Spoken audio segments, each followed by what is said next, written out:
Hello and welcome to episode 135 of the Crate and Crowbar. It's the 29th of March and I am Tom Francis. With me here today are Chris Thurston and Tom Senior. The biggest news of the week that we don't have anything to say about is that the Oculus Rift is out, and Palmer Luckey has flown to somewhere, Alaska, to hand deliver the first Oculus. And one of those things that sort of sounds like a nice idea, but then when he did it, was sort of a bit shitty about it. He was like, I'll be damned if I'm letting some random delivery guy deliver the first Oculus. Like, all right. What about might have been quite a nice thrill for the delivery guy to deliver the first Oculus. Yeah, but it that's literally his job. Yeah. Like, I'll be damned if I'll let that guy do the best part of his job. I want to steal it. Anyway. None of us actually used the retail one, have we? No, not yet. No. Although, so I was pretty set that I was going to get a Vive at some point, but then the launch trailer for Eve Valkyrie came out today. Oh no. Is that Rift exclusive? No, but it's now though. Like, in terms of now, which is the time frame I'm thinking about.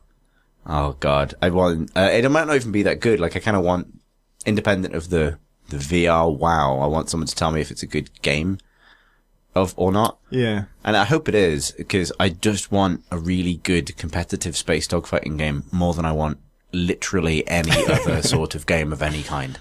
I want that to be an esport, and I want to either cover that esport or be the single greatest person in the world at it. And I won't accept, I'll have one of those two things, that's fine. I understand if I'm not the greatest starfighter pilot, but, the best, you know. The best arc is that you become the best starfighter pilot and then kind of retire to become a commentator on the sport. And yeah. That's, like, that's, you know, I mean, and there's been highs and lows to my life so far, but that's what's missing. Like, that's the, you know, the moment where the calling clicks into place. On the cusp of 30, finally realised what I was supposed to do. I did see Giant Bomb, a clip from Giant Bomb's kind of, I guess, playtest of the Rift, in which I don't know who it is who's playing, but Jeff and co are kind of telling him what to do, and he's in a racing car, and they tell him to stand up. And when he stands up, his head goes through the roof, and now he can see through the roof, and he can carry on driving like that, which is kind of cool. Then they say, take a step to the right, and then crouch. And he crouches down, and he's back inside the car, and then they say, look left. And he looks left, and there's the headless driver standing there, and he's like, ah! So you can do that in the Oculus. The exact same thing happened to me when I was playing Elite Dangerous in the Rift at Gamescom a couple of years ago. Because they had a demo set up. This is like DK2 era Rift. I got up out of the cockpit, the pilot seat, and then turned around, and there was my lifeless, headless body sat in the chair that I'd left. I wonder how long before we get the sort of, inverse kinematics is the sort of technology where you can have physics or some other part of the game control part of a human body, and it will try and animate as best it can in response. So like when your hands get pushed up against a wall in a game or something, or your legs try and balance on a moving surface. The position of your feet will be driven by whatever the surface is doing, and then the legs have to kind of take care of themselves. I'm surprised we haven't already seen some prototype of a VR tech where, it knows where the position of your hands and your head, and then it just tries to figure out what a human body might be doing on the basis of that. I think I heard something that there was something along those lines, I think. But it might have been for like animating, as in you're puppeteering yourself in the thing in order to animate something else rather than to see your own body. I imagine it would be too weird if it was slightly wrong. Yeah, that's what I wondered. Like, maybe you can get used to it. I want to see it, especially if it's slightly wrong. Yeah. It's interesting watching the Rift come out and be sort of accepted as a piece of technology, and people say, like, yes, it's 8 out of 10. Like, it feels like for all the many, many, many years now of people wondering whether it was going to kind of like bomb or set the world on fire. Probably the most interesting thing is it's just come out and been accepted as a gadget that you might own that's quite good. Yeah. It'd be interesting to see if the Vive makes a different kind of impact.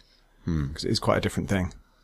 Yeah, it's such an expensive hobby as well, that's the thing. Like, yeah. I mean, you think about maybe like the highest sort of people who invest the most in games would be people who have a PC but buy every console as well. And that's going to be, thousands of pounds ultimately. But getting just a Vive and a Rift is £1,000 pretty much. Yeah. Like straight up, even if not more. Yeah, I think it's like more. It's, yeah. In the UK at least. The Rift doesn't have its controllers yet, does it? No, not the motion ones. That seems to be a huge missing factor for me. I wouldn't have launched without them. I suppose that it was a desperate rush to like be the first to market because it has worked out well for them in that now every major publication in the world is doing their VR issue and is, on the occasion of the Rift launch. And so they're talking about the Rift when they talk about VR. And that's obviously what they want, is to be synonymous with VR. And, if the Vive launched first, I think that would have been a big loss for Oculus. In some ways, I'm surprised that the name of the product has stayed Oculus Rift. Like, I know that they got a lot of press for that name when it was a Kickstarter and stuff, but it still feels like a development prototype name for something that will one day have will not sound like a magic artifact from a fantasy game. Yeah. Like the Vive is not a great name because it doesn't really mean anything, but Oculus Rift is still like, Gordon, we've got to get the resonance cascade into the Oculus Rift. Like, in one of those things that feels like it must have been a dream, everyone at GDC pronounced it Vive. Vive. And I was too embarrassed to comment on it, because if presumably they're all right and I've been saying it wrong this whole time, or I don't know, they all seem so confident in that. And they're all kind of we literally ran an event with NVIDIA where the Vive was, and they called it the Vive. Maybe it's British English or American English. I thought it was Vive, because it just kind of looks that way, but also because HTC, they don't really talk about it now, but at the time that they first announced this, they had a whole series of products that started with RE:, and then whatever came after the RE would be something that makes a word with that. And the Vive was kind of like, that made sense. And then it got shortened to Vive. But that seems like the pronunciation would make sense. Anyway, that doesn't matter really. There's the version that I think we've tried, which is the Vive Pre. Yeah. So that would have been the Revive Pre. Which is back into nonsense territory, isn't it? On a previous pod, someone wrote in to ask, would we ever have, desktop replacement in VR, so you have VR instead of a monitor? And I saw today that there is actually that software coming out this week on Steam, which is virtual desktop, where it projects your monitor and what your monitor would otherwise be outputting, whether it's a game or just your desktop or a browser or something, into your field of vision at whatever size you want. It can be a curved screen or flat. And you can then interact with your PC as you normally would, but in your VR surrounding, you're actually in the middle of the desert or in space or something. It's really cool, but it's also part of me thinks that's nuts that it works. It's just weird. You wouldn't think you could actually just make the screen bigger. But then also, it's kind of, I know that this isn't all we've done with VR, but from an outsider perspective, we invented technology that can take you with incredible convincingness to any world you can imagine. Let's go to a world where I have a bigger TV. Yeah. Well, it was let's go to a world where I'm in the desert, or I'm in space, or I'm in the Himalayas, but I also have a bigger TV. And I'm looking at Twitter on it. Yeah, and I'm still doing the same shit. Yeah, exactly. I would kind of that's the sort that kind of gets me. It's kind of weird and sort of futuristic in that. Will that be standard teleconferencing stuff in the future? Will you kind of dial into a Google Hangout, but actually see the other people rather than just see well, Microsoft showed webcams? off that Holo Presence thing. Yeah. Which is real time 3D scanning and texturing of you. So you stand in a room full of cameras basically, and then so does the other person across the world, and it basically models you in real time and projects you over to the other person's world while they're wearing HoloLens, which is a mixed reality thing where you see both or augmented reality, where you see both the digital stuff and the real world, and basically makes that person appear in your room. But with although this technology is obviously cutting edge, it looks like kind of 90s PS2 games or something. And so everyone's slightly low poly and the texture's slightly misapplied, because it's doing it in real time, which is a difficult challenge. Does everyone just look like Max Payne? Yeah, you can just smeared across a kind of bloody... You're remotely present with your family when they miss you, but you will look like Max Payne. They secretly replace everyone's model with Max Payne and no one notices. But and you also need a room full of cameras. Yeah, it's so cumbersome that it just seemed kind of less personal. And also the guy who demoed it showed it by showing how he could hang out with his daughter, his 6-year-old daughter. And his 6-year-old daughter obviously isn't wearing a HoloLens and a bunch of other stuff, so she can't see him. So she's just alone in a room talking to this disembodied voice of her dad, she's saying, come home, Let's Daddy. Go to Dagobah. And she looks like a tiny Max Payne. To him, yeah. Luckily, she can't see him as a giant Max Payne because she can't see anything at all. The future of bonding right here, parental bonding. Yeah. But then they seem to showcase all the things that don't work about it, which is A, she doesn't have a HoloLens, so she can't see him, and he comments on that fact, which is highlights how it's not working. And then also, like, she wants to play with a toy and he can't touch it because he's in a different world. It's just like, here's all the things that are tragic and sad about this technology. This is his Dark Materials. This isn't. Yeah. I still want one, though. I love that they've invented it without really knowing what it's for yet. I love that the humans have done that with virtual reality. It's like, we'll find a use for it, but we haven't found it yet, actually.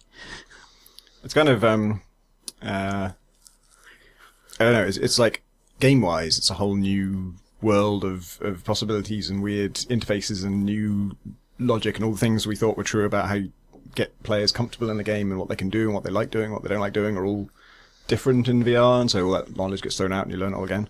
But I'm, as a, relatively new game designer, I haven't got used to the old rules yet. I don't know, do I want to move into a whole new set of rules where we already don't know anything? In a way, then my lack of experience is less of a disadvantage. But on the other hand, I was getting quite involved in learning how, screen-based games work. It's interesting to me, like, how much of the, a not insubstantial portion of the Rift launch lineup is games like tower defense games and strategy games and stuff, where you're looking down on the battlefield like it's right in your face. You're kind of peering down on it and using your gaze as a cursor, which is like the last use for VR I would have really imagined. Like, I would have definitely put my money on big library of VR experiences. Like, Adrift is out this week. Oh, yeah. Although, amusingly, if you search for Adrift, you won't find it. You have to search for Adronft, which is what it's actually called. But yeah, like, Adronft is a VR launch game. That makes complete sense to me because it's like a kind of, astronaut stranded in space experience, which is, perfect.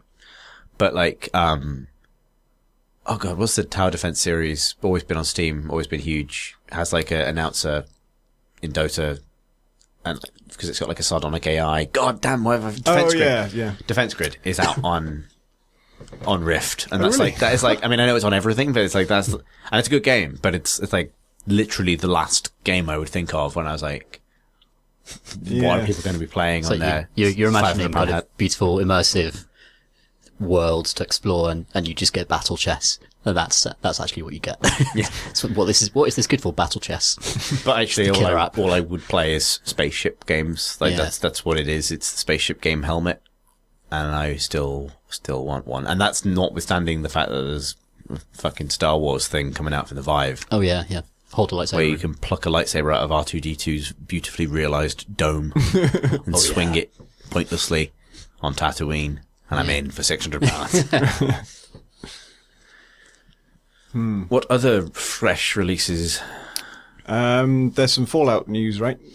Fallout 4's survival mode is now in beta. Anyone can access it via Steam in the kind of right-click menu on Steam. You can just go to the beta section and try out the survival mode beta, which none of us have played, but we thought was newsworthy enough to mention it in case you'd drifted away from Fallout 4. So resets the rules to make it a more survivalistic wasteland where meat can kill you if it's not properly cooked and stuff, and you have to drink water and things. So something like resting doesn't heal you or something, or certain injuries just won't heal as well. I think.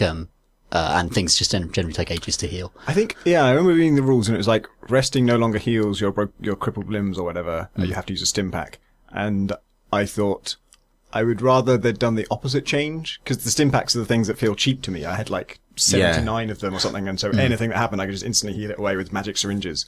Whereas if I had to go and sleep to recover, that would be a more kind of serious penalty. Yeah, maybe I would probably gone for like remove stim packs because they are a magic solution to healing. Yeah. And say that rest will heal minor things, and for major things you have to go to a doctor in one of the towns. Yeah, that'd be good. Like, so you have to get, you have to drag yourself broken legs and all to. Yeah, so I'm looking forward to trying it, but it's always the thing of, because Bethesda's approach to expanding their games increasingly seems to be to kind of have game jams internally and then develop things, which is really exciting. But at the same time, a lot of their expansions and kind of updates feel like mods as a result, in a way that they don't seem to have, like, they might be more polished than a mod, but not necessarily as polished as you might expect from like a full studio release.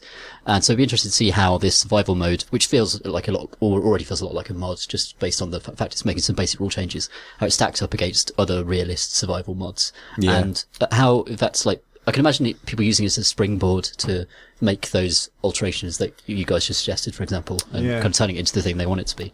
But it's a cool kind of, I think it's a free update as well, which is really neat. Because with, was it Skyrim or was it even Skyrim had Frostfall, which was the environmental survival mod for that. Yeah, I was thinking of, in terms of like their internal game jams, they did one for Skyrim for sure. Oh, right. And they tried like rideable dragons and throwing spears and all this other stuff. And one of the things they tried was like building, like sort of having a home and building it up a bit. And then that became like a proper full-fledged DLC. And then it also became like the sort of the big thing in Fallout 4, right? That was their big headline feature, was building a whole town. So it can kind of grow into more. Yeah, it was Hearthfire, wasn't it, for yeah, that's it. Skyrim, but there were only kind of 3 or 4 preordained locations where you could build. Yeah. And apparently it's quite a big resource grind to get it up, and there wasn't a huge amount of customization. And then you could like creepily adopt kids. Yes, and yeah. would... Yeah, you could literally walk up to them in the street and be like, "Do you not have any parents? Good news. I'm your dad now." Because there was also a Fallout DLC is properly out, right? The Automaton one. Automatron. Automatron, yeah. Or Automatron, as I kept reading. And that lets you get a robot companion that you can maybe upgrade or change in some way. Yeah, there's quite a lot of customization to it, apparently. There's kind of nemesis who customizes their own pet robot, and you make them fight and stuff. Excellent. Which is, yeah. I know Phil reviewed it for PC Gamer and gave it 60-something. 65, I think. So, which is the score that almost all Bethesda RPG DLC tends to get, for the reasons we kind of said before. In that it's 3 or 4 all right hours for a bit of money. I tell you what, which one was really good was marshy one for Fallout 3. Point Lookout. Point Lookout, yeah. God damn, I don't remember that. It was absolutely beautiful, misty marshland, kind of a horrible swamp full of like mutant hicks who would like yell like, "You're in the wrong place, girl!" And I was playing a female character. But I don't know if the plot was any good because I didn't really follow it, but it was like a huge chunk of new land, and it was just looked so different to Fallout 3 and had its own atmosphere, and was just kind of this really like bleak, kind of starkly beautiful place with some nasty mirelurks. What'd you give it? I can't remember. 66. The highest score allowable for DLC. I think the thing I usually suffer from is just like they give you a massive 60-hour chunk of game and then they like add a bit more to it. And it's like, I don't care about hours 60 to 63 because I'm still on hour 45. And so like stuff like survival is much more interesting to me because that's changing the game rather than adding to it. It's always the sort of the slightly formulaic in the sort of the expectations what you get from it. It's always like quest line, minor new feature, guns and armor set. Yeah. And like, you finish that loop too many times and I feel like that's why survival's appealing, because it's not just like, oh, I did the virtual reality one in Fallout 3 where you fight the Chinese army with laser guns and now I've got an electric katana. Which I will take into the next one, a swamp. Like, I get my swamp themed armor. I wonder what it would feel like if those were in there from the start. Because as DLC, they feel like sort of theme park rides where it's all around one theme and it's all very self-contained. But if you came across that as like a lone quest out in the world without knowing it's going to be there, maybe that would feel amazing. Like it made me feel like, wow, there's this whole completely different adventure going on. Yeah, I think I actually sort of advocate that with DLC in general, like, because they always do that thing that I find quite annoying where it's like when you've installed the DLC, or especially if you load up the game with all the DLC installed, whatever point it is in the, like if you install a game of the year edition, for example, this is always a problem where you hit the threshold where the game is allowed to give you those quests and suddenly it's like 8 new radio signals detected and it's 50 different people. And then like I reloaded my Skyrim save the other day actually just to go back and see if it still worked, because I had, I'd screwed her out of the game modding it for a long time and then hadn't gone back to my original mod free version of the game. And the moment I stepped outside my house in Whiterun, like 8 different dudes ran at me. Like 2 cultists, a messenger, someone else, and they're all like just falling over each other to tell me like the 4 or 5 You've inherited a house. You're the king of this. We need You're to my save dad this. now. And become important to a lot of quest lines. whereas like I would actually, at least like the option with open world DLC to tick the fold this into the game box rather than the I don't want this straight away. Like, I'm happy to just encounter this. Like, so know it's there somewhere, but not have it thrown at me the moment I log in. It's so rare that they get this right, because I remember, like, some of the first DLCs that I ever played, I can't remember if they were for, I don't think they were Oblivion, but something like that. I'd buy the DLC, install it, and just have no idea how to find the thing. Like, it probably was folded into the world really elegantly, but I had no idea where to go to find it, because there was no kind of documentation, I guess. And then Oblivion started, it didn't have anything as elegant as people running up to you, but it just had dialogue boxes that popped up, and it would literally, like, one of the ones you could install did pop up with a message saying, you've inherited a house in this place, and click here to go there now. And that was just, like, the cheapest thing. Yeah. But even the Fallout radio thing is just, I don't know, there has to be a more elegant way of doing it. Or simply just give people the option. Like, and there are mods, actually, weirdly, there are mods, I think, for Skyrim that do exactly that. There's this one, I forgot what it's called, it's a timings mod, basically, that allows you to set thresholds that allow the things that are all scheduled to happen at once to happen. Like, don't let this quest line start until I'm level 20 plus. Sorry. Like, if it's a late game thing, I don't know, the more control you give people over that kind of experience, the better. Yeah, you don't know what's going to break the integrity of a world for a player, do you? So it's kind of better to give them the options themselves. But it's a kind of, I guess it's weird to ask, like, if someone's not opted into a mod, for them to sort of go up to them and say, if we were to start adding vampires, when would that be weird for you? Yeah. Is it weird now? Would it be weird in 2 hours? Because, the answer's probably going to be like, no, I want to see a vampire for a lot of people. What have you been playing, Dom? I've been playing a game called Guilty Gear Xrd Sign. That sounds like one of them Japanese games. It's a 2D beat 'em up, and it's a very long running series that I first encountered at university when I picked out Guilty Gear 2XX from a bargain bin in a local co-op supermarket, and for the PlayStation 2, and played it, and it's one of the most kind of nuts, strange 2D beat 'em ups that you could probably hope to accidentally find in a bargain bin anywhere in the world, and turns out to actually be a long running and like really competitive and incredibly technical fighting game, even though the main character's name is Soul Bad Guy. And one of the is that Soul, like, as in like a the sun thing that goes the sun, on? yeah. Oh, okay. So yeah, so SOL Bad Guy. And one of the new characters is a person in a bed, but the bed's a giant robot that he's controlling with his dreams. That is the dream, I think. Yeah, sorry? That is the dream. That is the dream. And it's brilliant. It's pretty good. Really, really good, fast-paced, kind of high-pressure beat 'em up about kind of charging. The game literally punishes you if you go backwards too much, by draining your kind of tension resource that you use to do a lot of the more advanced moves in the game. It's too relaxed back there. So you're forced to constantly charge, and the feeling of charging in the game is really exciting.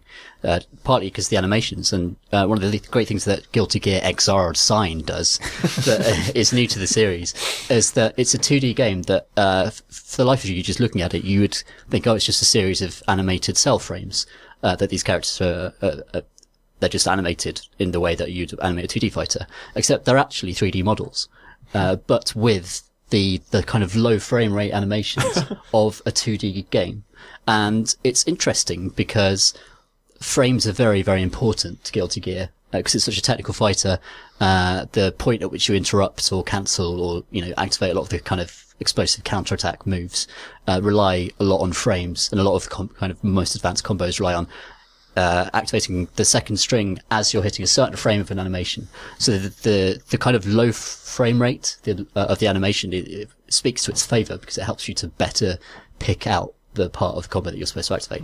But the amazing thing is it's made in Unreal Engine, and for special moves, the camera just will rotate around these characters that you thought previously were just 2D models, and it turns out it's like magic. It's like, what? How did this happen?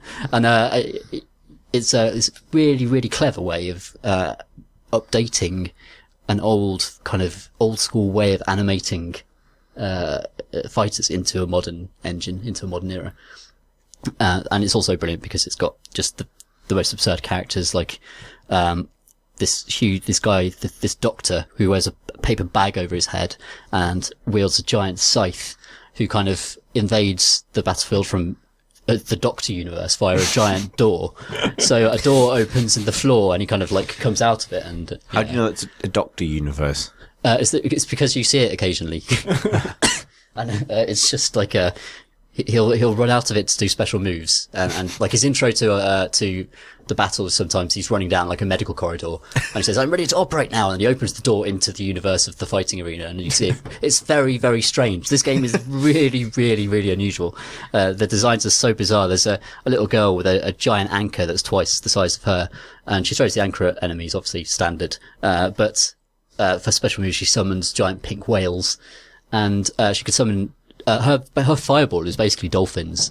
But as the dolphins are kind of jumping towards enemies, you can actually jump your character onto the dolphin and ride dolphins into them to activate combos and start doing things. So it's this amazing mix of incredibly creative, colourful character design and ideas for characters, which also sinks into this incredibly technical, difficult and creative fighting system in which every character is like markedly different, and some of them have their own mechanics. Like there's one character who has to just keep eating.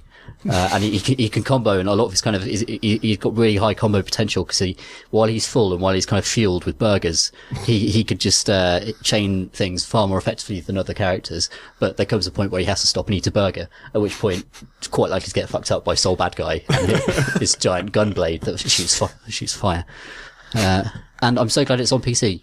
And, I'd really, really recommend it. And as a new fighter, if you're looking for a new fighting game, it's a better new player experience by a long, long way than Street Fighter V. It has an amazing tutorial that teaches you like every aspect of its extraordinarily arcane combat system, which involves things called Roman cancels. 3 varieties of Roman cancel. That sounds like quite a good pun in English. And we press 3 buttons. Not to be confused with the Gregorian cancel. And the Roman cancel is a stalwart part of the series, and there are 3 versions now. You'll be pleased to know: red, yellow, and I think purple. And they all do various different things. They all let you chain attacks together differently. It comes as highly recommended. I think it's brilliant. I think Andy Hamilton, Midnight Resistance Andy, who's done some stuff for PC Gamer Pro on fighting games, recommended its tutorial as like the way into this genre, given that only I think it and Skullgirls are the 2 games that have really, really good tutorials. Which is a weird thing to say in the world where Street Fighter V is a new game that's just come out. Yeah, well, especially when Capcom were talking about how it would be a good new user experience for players who weren't into fighting games, but Guilty Gear is far, far better at it. 5 actually, topically, this week is getting its big fix. Oh, great. That came out today, the patch, and then the new character's out, will be out by the time this podcast goes out.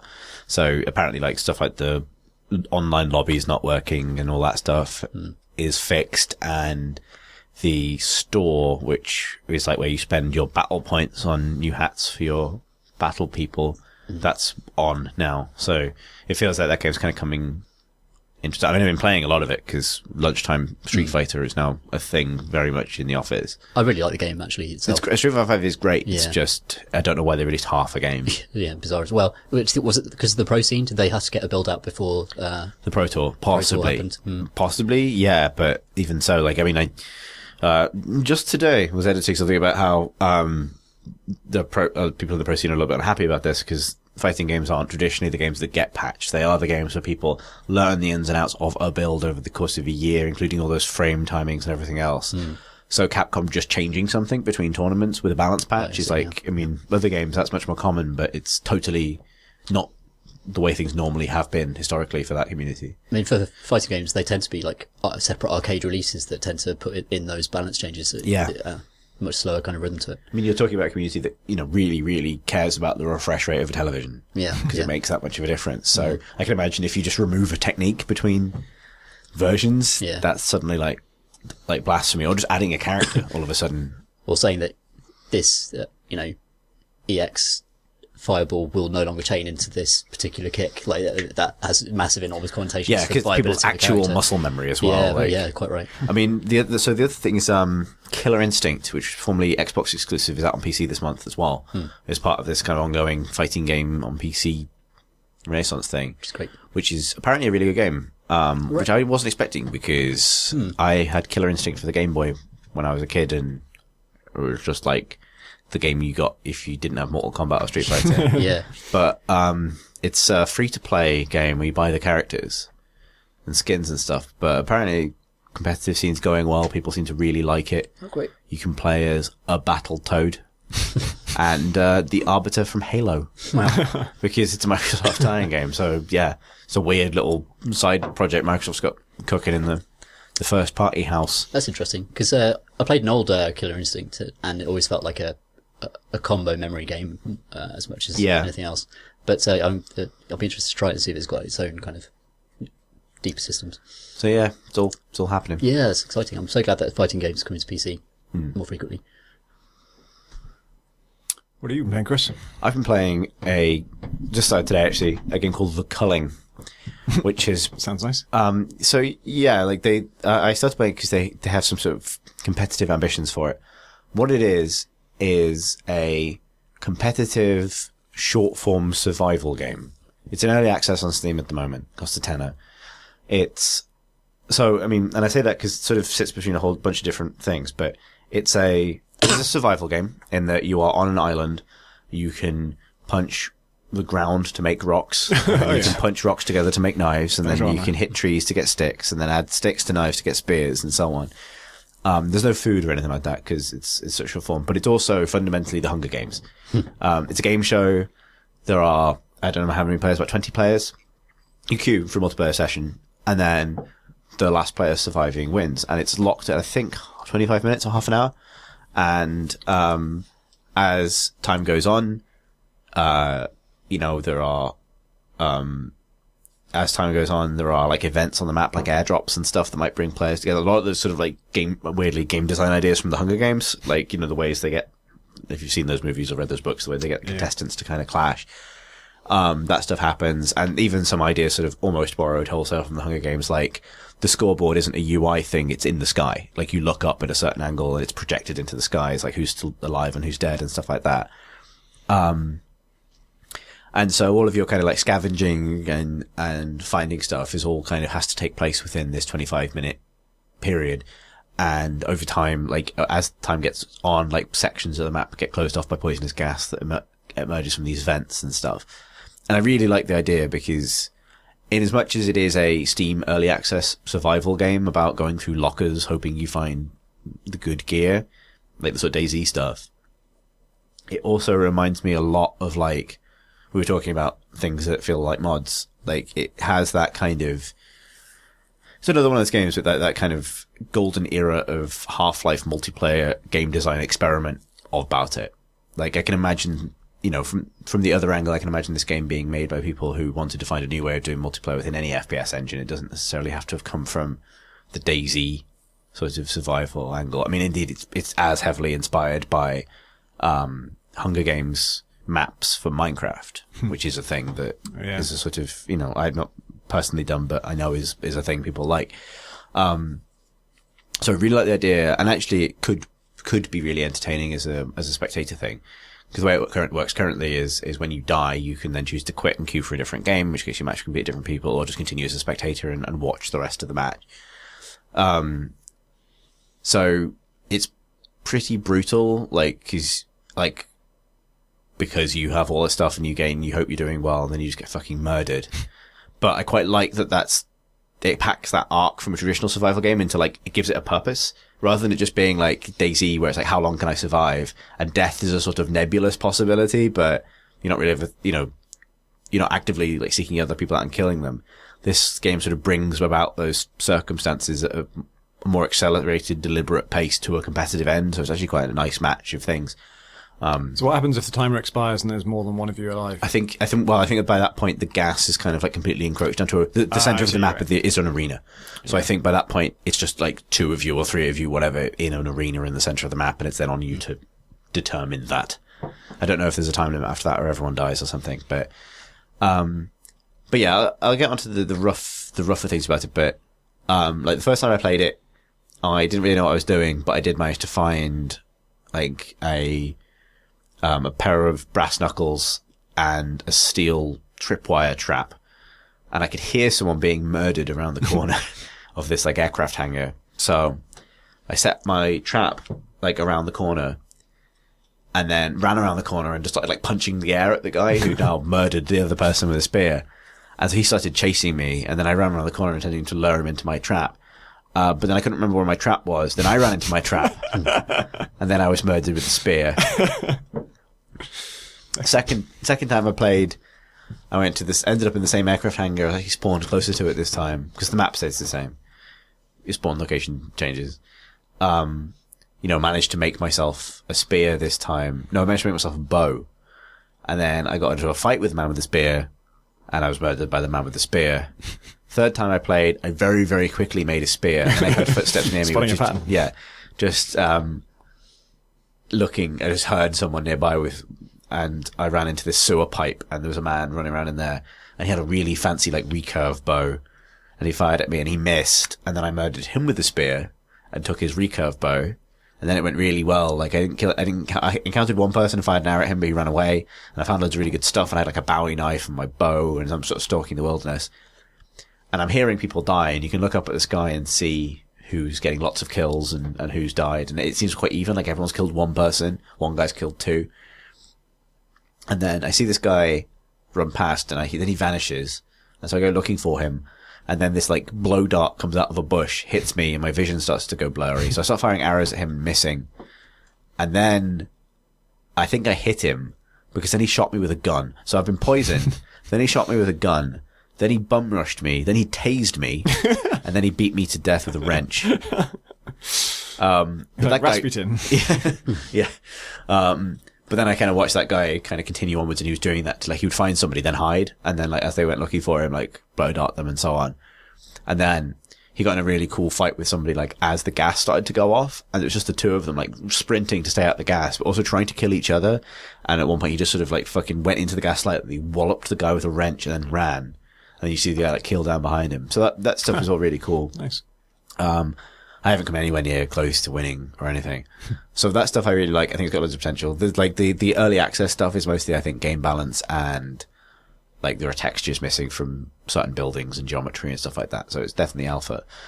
The stuff that's not great is it's pretty ugly, despite being like an Unreal Engine game that's quite like high fidelity. Like it's high fidelity, but a bit sort of ugly look. It looks like, so all the character designs and the sort of like the palette of the world, it feels like a kind of like latter day Decline of Tony Hawk's era skating game.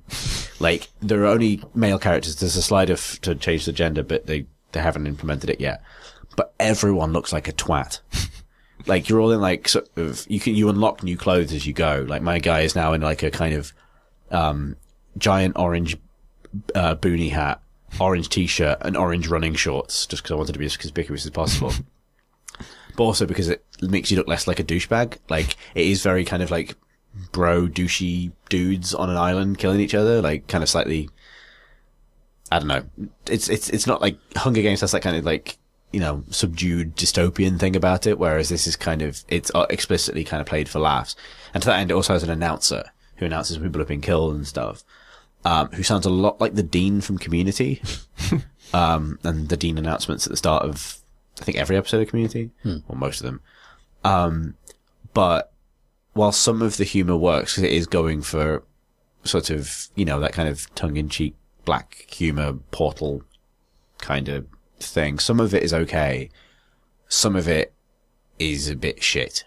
So, you know, there'll be an event where like, a mystery box full of loot will be dropped somewhere on the map, and you can kind of see it coming in. It's designed to kind of drag players towards the location to get the loot. But the announcer will be bellowing like, "It's time to grab my package, everyone! Who's gonna grab my package?" And it's like, oh, come on. Like, it's not that the game shouldn't be funny, because I think funny is probably the right tone for it, because it'll end up slapstick and weird anyway, because that's the kind of game it is. But, like, it's not a question of like, the actor not doing it right or anything else. It's just like, if you're going to go for like jokes, particularly when those jokes are going to repeat because they're an announcer in a game, the writing has to be like really, really, really fucking sharp. And it's like it has to be better than it would normally be. Like, it has to be better than you would do for a single player game where the player might only hear those lines once. Like, every joke has to be hilarious, or you should give players the option to switch it off. And at the moment, I think that's something they need to. That's the thing that probably has me most worried that it could get annoying over time. Is that the tone of it is sort of a bit kind of like.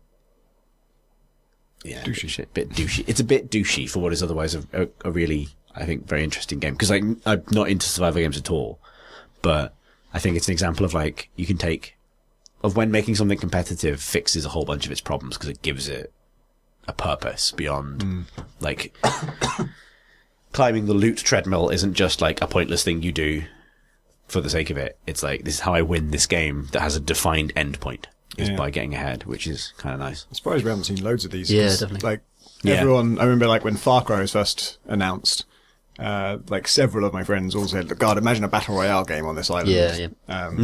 And then the Hunger Games was quite successful by taking the Battle Royale formula. And Hunger Games mods for Minecraft were hugely successful. DayZ was really big. Yeah.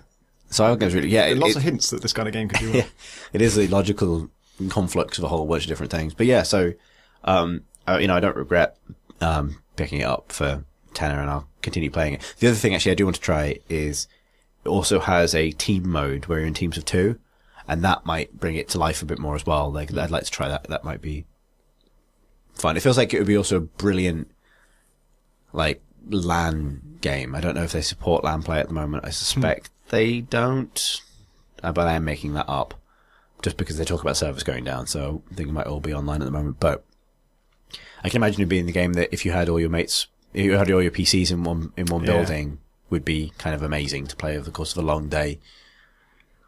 See who wins and what strategies develop and how people learn the map and things like that. Yeah. So it's got loads of potential, I think. It's a bit douchey. What have you been playing, Tom? I've been playing Hitman, the new one. Hitman 2016, I'm going to call it. Because they didn't give it a proper name, so I'm going to... Isn't it the only Hitman game that doesn't have a subtitle? Well, yes, but A, some people don't remember that the first one had a subtitle, and B, the actual executable that runs, because I, like, when I take videos and stuff, it names the file after the executable that's running, which is not necessarily the same as the name of it in Steam or whatever. And the executable is called Hitman Codename 47. Like, for fuck's sake! You already took basically the name of the first game, now you're specifically taking the whole subtitle of it as well. But they don't market it in that, so it's not that bad. But anyway, I'm going to call it Hitman 2016. So it's out now, and we've talked about the beta before, which was 2 levels. And it's doing this weird episodic thing. So the thing that's out now is not the full game. It's, I think of it as 1 level, but really it's 3. But basically there's 2 introductory levels, and then there's Paris, and Paris is the big, sort of proper mission where it's one massive location that's kind of labyrinthine and sprawling and has hundreds and hundreds of people in it. And there's a main mission to do, which is kind of the only bit of it that is sort of on the critical path, I guess, of the full game, although who knows because it's not out yet. And then there's also loads of other kind of contracts and stuff you can do on the same level. Like it'll just pick a different person for you to kill and give you some stipulation of how to do that. But the 2 levels before that are what the beta was. So the beta was just the introductory levels and not Paris. And those, I didn't play the beta because I thought I wanted to wait until it was kind of ready. But I sort of regret it now because when you have this massive, spectacular hub level and then 2 much smaller missions before it, particularly because the 2 missions before it are made of wood. Everything in them is made of wood. All the people are supposedly stunt people, and none of the kills are really kills. But in game, there's no difference. They just tell you that you're not really killing anyone, and they're all just actors, which makes no sense on any level. But the levels they're sort of like shitty plywood reconstructions of locations. The idea is it's a training mission, and you are being tested on famous hits that from like legendary hitmen, and you're supposed to do what that original assassin did. They just feel like garbage compared to, not that they're bad, but just like it's such a weird decision because it makes they just signal to you at every stage, not a real level, not a real game, not really playing it, it's not really happening. And then they have a proper level. So to me, it just feels like there's 1 level and there's 2 introductory tutorial things. And I think those actually are quite complicated and you can play them in a bunch of different ways, but I don't want to because I've been given this main one. Anyway, they're sort of like, the thing I'd heard about this new one was, although it's only 1 mission, with the aforementioned caveats, that it was basically like back to blood money. It was, the thing that Hitman Absolution strayed away from, and it was, a mission with just hundreds of different ways to do it and loads of freedom and stuff. And a bunch of that is true, but I wish I could say it was recapturing the blood money feeling for me, and it's not. It is a huge place. There's absolutely nothing you could say about its size or its complexity or its the number of routes or the number of kind of things going on in it is not only up to blood money standards, but like beyond it. I also think most of the systems they've changed are really good. One of the things I did like about Hitman Absolution was the concept of their disguise system was good, which was disguise has always been a bit fuzzy in Hitman because they can't make it perfect because then it becomes trivial to get everywhere. But if they make it, people shooting you on sight, it feels absurdly harsh. And then if they make it fuzzy in betweeny, then it just becomes really ambiguous and you don't know whether you're going to get shot or not. And that was, kind of a problem with Blood Money. Once you played it enough, you got a sense for what you could and couldn't do, but it was always a bit weird. Absolution changed it so that what you were wearing determined how suspicious different people would be of you. So dressing as a cop was great for everyone except other cops, and other cops would know that you weren't really a cop. So if you got too close, they would be the fuzzy ones, and they would have varying degrees of suspicion of you depending on how close you got to them. And that was a good theory and made sense, but the problem with it was almost every level, cops were the dominant force, so you needed a cop uniform to get anywhere. There was no use dressing as a chef, because a chef wasn't allowed anywhere except the kitchen, so it was pointless. So you had to dress as a cop, and then all the guards were cops, so it just became the fuzzy thing again. It just became like everyone was suspicious of you all the time if you were wearing a decent disguise. The way the new Hitman tweaks it, which is really good, is if you dress as, say, a bodyguard, not all of the other bodyguards know all the other bodyguards by face. Only a few of them do. And those are just marked by just a white dot above their head. And that is used both to show you who knows, who will be suspicious of you if you get close. And also it's just kind of their universal language for this person. If they see you, you're in trouble. So if you, for example, just in your normal suit, just go behind into a trespassing area, everyone will have those dots above their head because they will all be suspicious of you if they see you. If you're dressed in a certain disguise, then only the people who know that you're not really that person will be suspicious of you. And that's a really good system basically because it means that there is room to maneuver. There is hard and fast rules, and there's still the fuzzy thing, but it's only on certain people, so you can just steer well clear of them, and you get these cool moments where you're kind of like, I was leaving the mission at one point in a bodyguard's disguise that I'd used, and it served me well to get to my target, and then just on the entrance, like near the gate, the place I'd come in through, and I passed this guy on the way in, he had a dot above his head. And when I was coming in a normal suit, he didn't care because the public were allowed to be here. But now I'm pretending to be a bodyguard, and he knows the bodyguards. So just like strolling out of the main entrance, and then sort of very casually veering right and just strolling back in again, and then thinking, okay, I need another route out. So it has cool moments like that. The thing that doesn't work for me is that Blood Money, had all these different ways of doing missions, and that was the cool thing about it. They've sort of interpreted that into a very long list of what they call opportunities, which are, you will hear two guys talking about, how the target wants this particular cocktail, but they don't know how to make it, and the recipe's somewhere in the basement. And that means you go and find the recipe, then you dress as a waiter, then you go to the bar, and you press the button that enables the bartending animation when the target comes up to the bar, and then you can serve him his cocktail and poison it, and he will rush to the bathroom.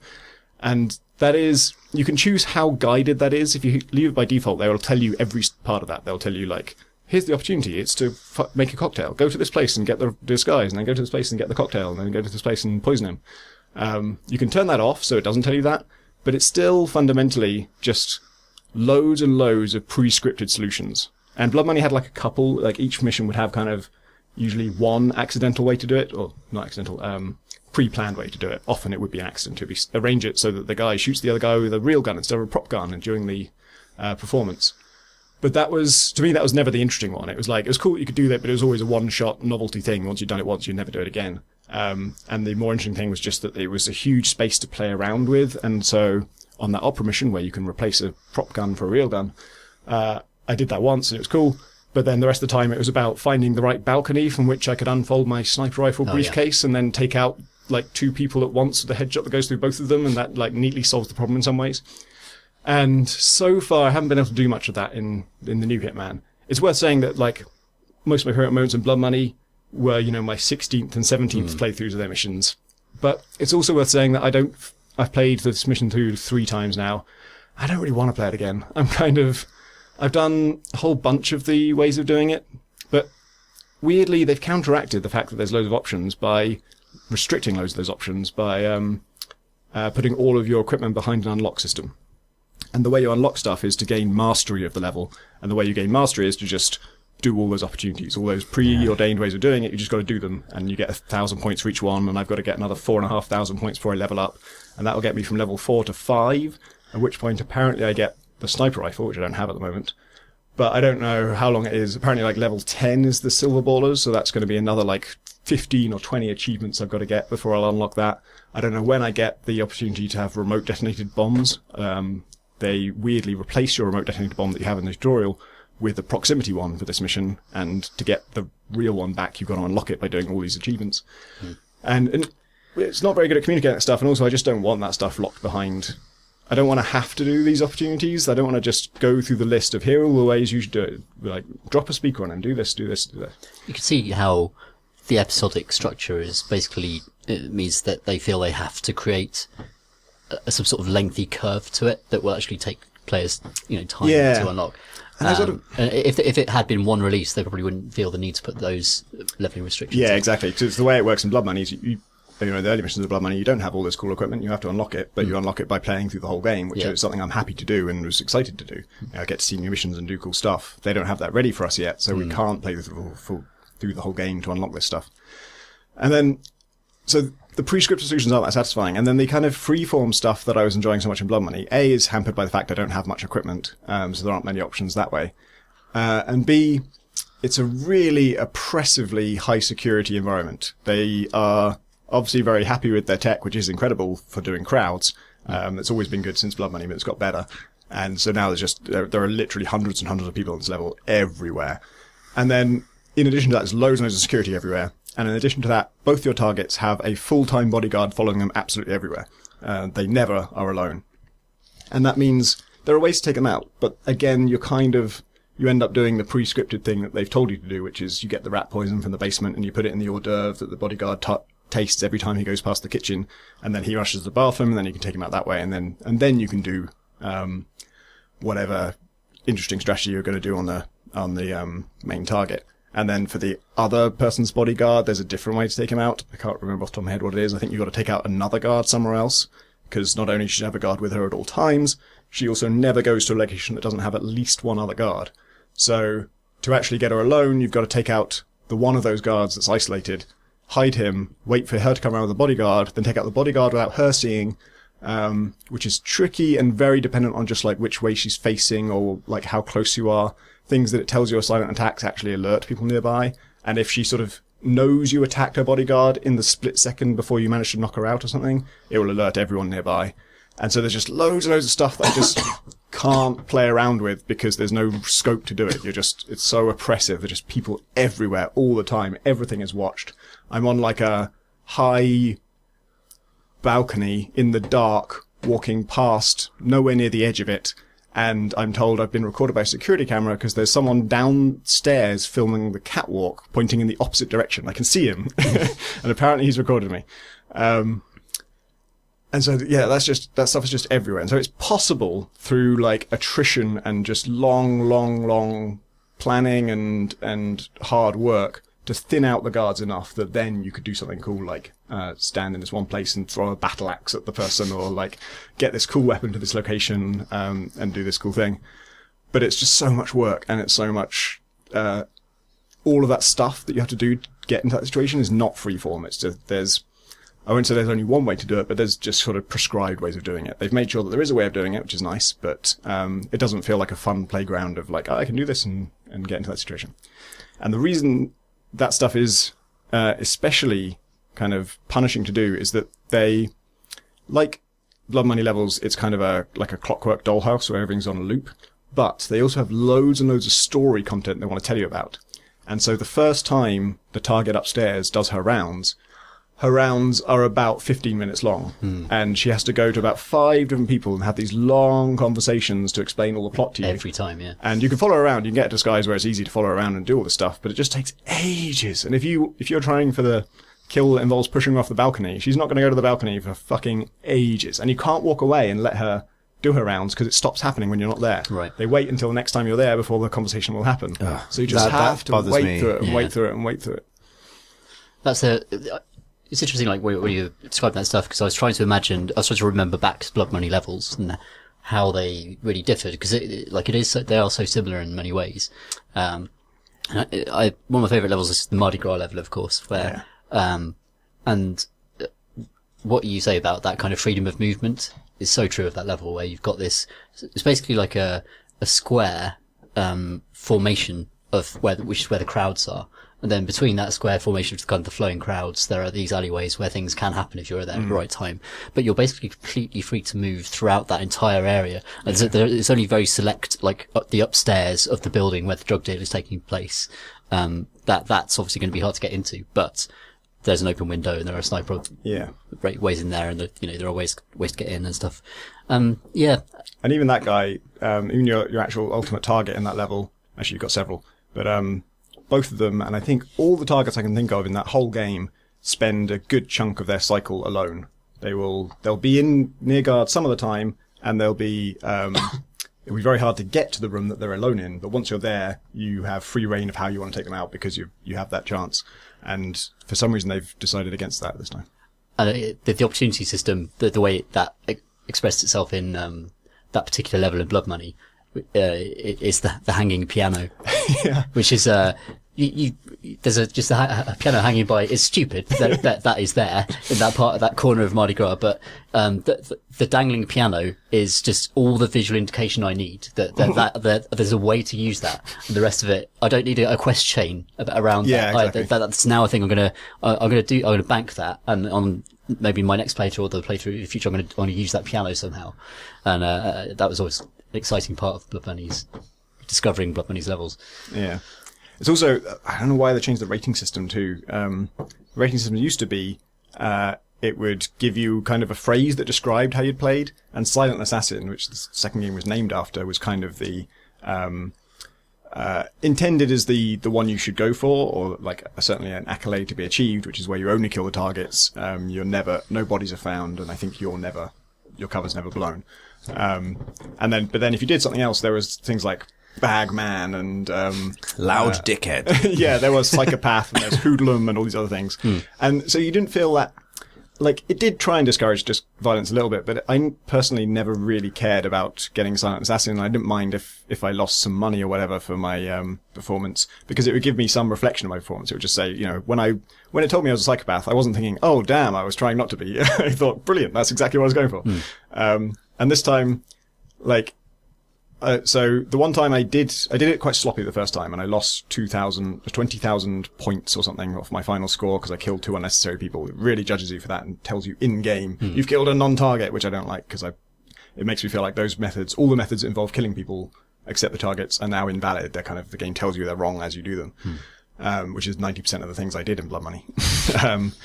And then, so I redid it, and I went for the Silent Assassin thing. I only killed the targets. My cover was never blown. It took like literally 40 minutes or something, because the routes are so long. I had to wait so long for them to get into position at the right time. And then I'd realize, oh shit, I don't have the poison I need to do this. And then I have to wait for the whole cycle to repeat again.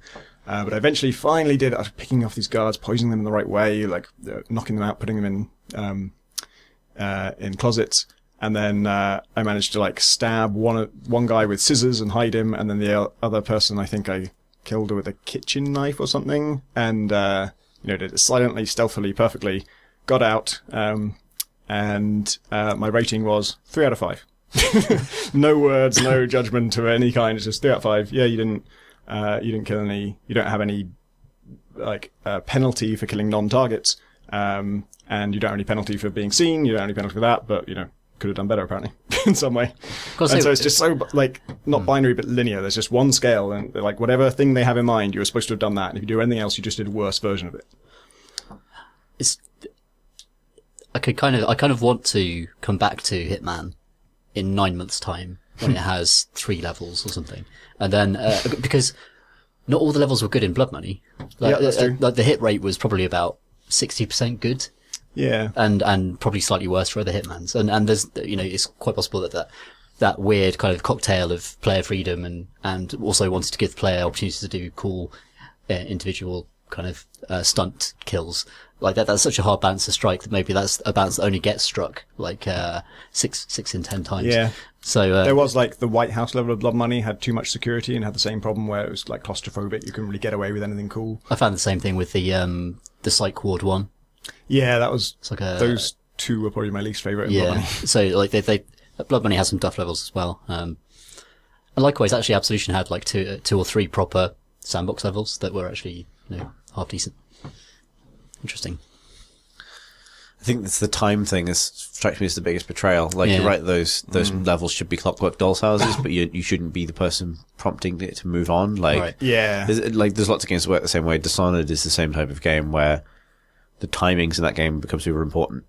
And the more you understand, that's the satisfaction of learning the level isn't just being able to solve it in different ways, but being able to do things you definitely couldn't have done the first time because, you wouldn't have known the exact time you can get to a certain place in time to meet someone coming the other way. Like, the fact that, I think part of the fantasy of those games is the fact that the levels kind of exist beyond you, that you're breaking a system that you're outside of, which is probably more appropriate to the Hitman fantasy, like, as in that character. And we've spoken many times, I think, about how the whole point of that character is he sort of exists outside society and doesn't really get it and that kind of thing. And that is kind of broken the moment he's the center of the universe, prompting time to move on. None of the conversations make sense if you're there. Like, they're all deathly secret things. They're about conspiracies and lies and stuff. And so if you're there, they should not say it. They should only speak if you're not around. It's a perfect example of a game that needs believable human characters, but doesn't need a story. If you know what I mean? Yeah. Like Hitman, you should feel that you're in it doesn't necessarily believable. Like, I agree that it can be sort of larger than life or exaggerated, again, to make you feel alienated from it. But it needs to take place in recognizably the real world and real world scenarios and things like that.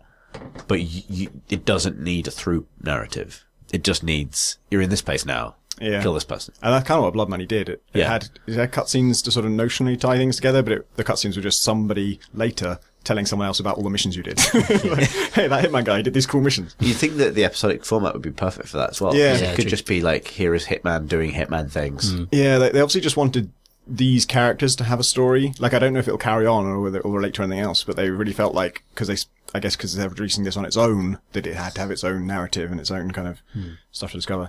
A lot of it would be solved with just a fast forward button, which I'm sure is not a technically difficult thing to do, because they already have flexible timescale.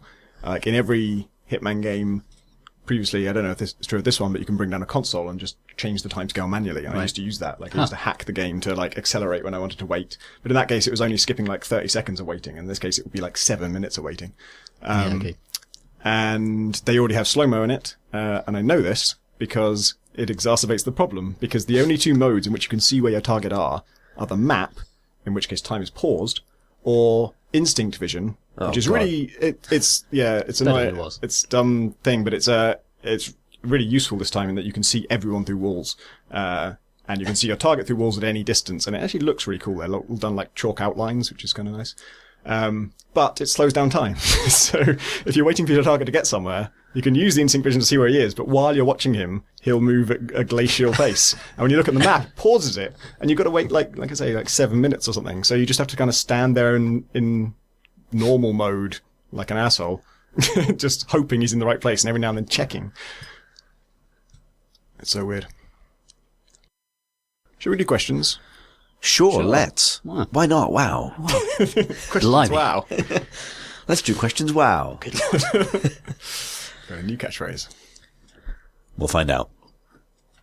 Rob writes, listening to the recent cast, you guys talked about how The Magic Circle failed, where a game of similar scope and merit, Firewatch, succeeded sales-wise, and primarily cited the disparity in art style.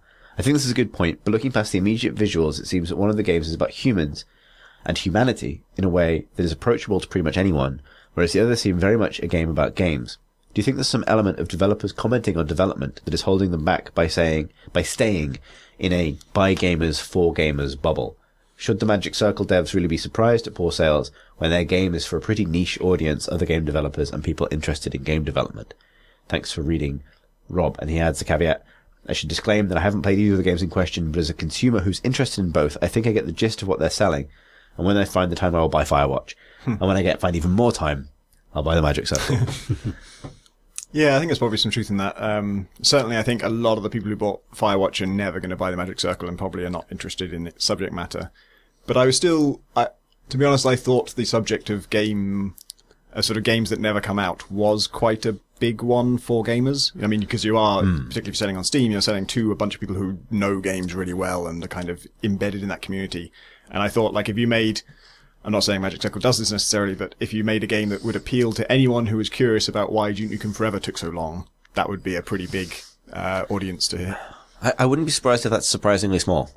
Like, hang on, if it's surprisingly small, wouldn't you be surprised by definition?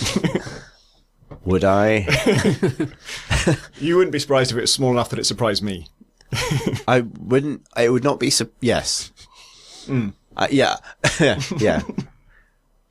I've totally fucking thrown myself out. Simply because, Steam isn't a niche thing, right? Like, does represent a big, Steam's market is people who are pretty engaged in buying games. They're not just like browsing a supermarket looking for something at random. But even so, I have to imagine that people who follow the history and drama of the games industry as a hobby in and of itself is a small percentage of the total people who are interested in games. Like, even from Tom probably speaks this better than me, but like from a web traffic point of view, stories, you can do interesting stories about how things work out in the industry and they'll do reasonably well, but get obliterated by a new trailer for an upcoming game straight away, right? Like, yeah, people don't necessarily care about how the sausage is made. They just wanted the new sausage. yeah, it's what I've learned in years of the magic sausage journalism.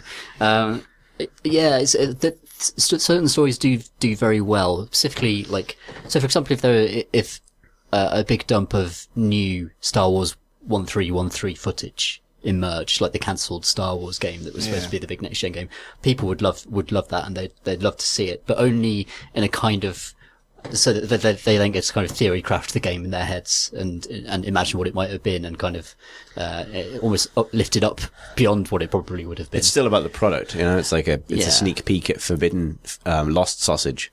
Where, as opposed, yeah. The the lost Star Wars sausage. Do you want to, if you go to readers and say, "Do you want to see the lost Star Wars sausage?" they will always click on that. If you go and say, "Do you want to hear the story of the lost sausage?" Do you want to hear the quite embittered arguments between the creative departments involved in the creation of the sausage? No, not really. And that's kind of more what Magic Circle is actually about. It's about a lot of kind of embittered games process. Magic Circle, be inside the sausage. And that's kind of where, like, I fell out of love with the Magic Circle, even though I wanted to love it so much, is that it felt like a lot of bugbears from being expressed in ways that weren't necessarily a lot of bugbears in that sausage. Sausage Bugbear Quest 4. God, we've mixed so much imagery here. What does this bugbear mean? I don't know. I don't know. Which is a shame. I use the word without knowing what it means. Is it just when you got some bugs on you? Like some insects that are biting you and it's annoying? But like, I don't know. Like, there are a lot of bugs to bear. I guess, but like a bear-sized bug. That would be more than a minor. It's terrifying. That's one of the things. It's one of my real bugbears. That's one of the things you can control in the Magic Circle. I'm pretty sure if you change its behaviour enough. Bear's bug. Yeah. Yeah. There's a slight counterpoint. There's stuff like Zach Barth's TIS 100. It's not about game development, but it's like the game where you program a calculator, and it's super popular. Like, I don't know the exact numbers, but I think a lot more than Magic Circle. But that is still fundamentally sausage. I mean, I'm not saying the Magic Circle is also sausage. But it's not about, I guess, going back to like the questioner's suggestion that Firewatch is more popular because it's a more people are a more mainstream subject. Yeah. More niche and more nerdy stuff in the Magic Circle can be more successful. People are the sausage that doesn't stop being interesting. The eternal sausage. Oh, we've definitely resolved that one. Yeah, that's solved as fuck. Also along the same lines, Tobin writes, Dear Crate and Crowbar, I have the Magic Circle on my Steam wishlist as well. I have a rather limited gaming budget and only purchase games at a steep discount during sales. Whenever I hear positive or at least intriguing coverage for a game, I add it to my Steam wishlist so I can remember it when 1 or 2 years down the line, it can be purchased for significantly less. Steam seems to encourage this behaviour by dropping shit on the floor, by sending out notifications when a game on your wishlist is on sale. This being said, I have a 0% likelihood of actually purchasing the Magic Circle for full price, and so I don't really represent a missed sale. I think a significant proportion of the Magic Circle's wishlist numbers may represent people with the same behaviour. Thanks to the great podcast, Tobin. Yeah, that's an interesting point that it was, Magic Circle stats were 14,000 sales and 44,000 people have it on their wish list. And that may not represent a lack of enthusiasm. It may just mean that that's the wrong price. Or, that those 44,000 people might not be people they could have got if they'd just, done their marketing campaign better or tweet something about the game. They might just be people who, are not going to buy that game at that price. It's very easy to put something on a wish list. Like, it's a one-click process, right? For what it's worth, I know some stats about other games and their wish list versus sales ratio, and that is unusually high. 44,000 to 14,000 is way more than... As in, the discrepancy is high. Right. Yeah, most games have fewer wish lists per sale, for example. Yeah, it's interesting that Steam does encourage that behaviour. I don't think the wish list was invented for that. I think it was, just to make sure that if you intend to buy something, you don't forget. And then when Steam sales became a much bigger part of it, they added a feature where it will actually notify you if something that's on your wish list is now available at a lower price. I think it even emails you. And so, yeah, they obviously encourage that behaviour. And it's one of those things where it's like Steam sales themselves, sort of great in the short term, but people worry about it in the long term. Like, on the immediate scale, the first time it happens, all the people who buy it at the lower price are probably people who weren't going to buy it at the higher price. So great, loads and loads of sales that you weren't going to get. And then in the long run, you sort of train people not to buy it at full price, and then it becomes very difficult to sell your new game at full price. And, arguably maybe the Indiepocalypse thing that started this whole discussion is the effect of that people are more reluctant to buy things at full price. One of the things that came out of it, one of the sort of lessons for developers, was that maybe people need to be thinking about reasons that your players might want to play at launch, some special reason to do that, i.e. multiplayer games are going to do better in that environment because you want to be playing when everyone else is, and it's less appealing to wait 9 months and then get it in a sale when maybe no one is playing it at that point. They also did that thing with, I think it was a couple of Steam sales, maybe they still do it, where you had, through their various mini games and giveaway stuff, you had a chance of winning one of the games that was on your wish list. Oh. But you had to have a wish list of 10 games or more or something like that. So they've done various little experiments to encourage wish list padding. And obviously you would only put games you actually did want because you had a chance of winning them. But that might make, over time, more stuff like that happens. I presume they're data gathering. But it also might muddy the data for the individual games. It might give a good broad sense of what people are interested in, but not for those individual games. You don't really know. Yeah, there's lots of different factors in the intent behind any given decision to click wishlist this for me. They did mention some stats with I can't remember if it was the Lunar sale or the one before it. They changed the way that games are promoted to people. Instead of doing sort of these Valve pick 10 games to be deeply discounted and promote them heavily. Everyone who is part of the sale as a developer only set one discount, and so there was no highlighting of individual games. They encourage you to sort of do a deep discount, and then instead of promoting 8-10 games to everybody, they did it much more algorithmically based on your preferences and using the kind of the queue system and the whatever the name for kind of the personalized Steam store is. And they said they saw way better results than that, loads more sales and loads more things being added to wish lists and loads more things on wish lists being bought and stuff like that. Interesting.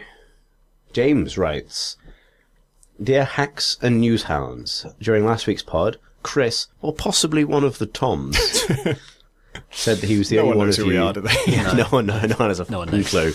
Now that the Scottish guy is gone, there's nothing to distinguish us. It was me, Tom. Oh God, I'm never going to No, understand that. I'm Chris. It was me.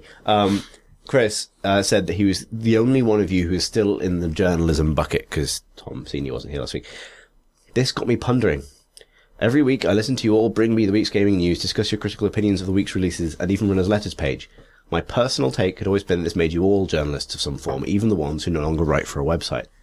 What do you all think? Where do you draw the line? Do Let's Players count? Do you think that we should make more of a distinction between games journalists and games critics? Does something like Richard Cobbett's excellent and sadly missed crapshoot column count as journalism, despite discussing 20-year-old games? Thanks for the great pods, and I'm looking forward to Pip joining as a regular, James.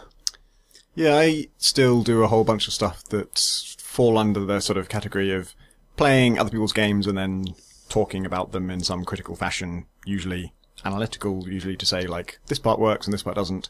I do Let's Plays. I also covered some talks at GDC for PC Gamer.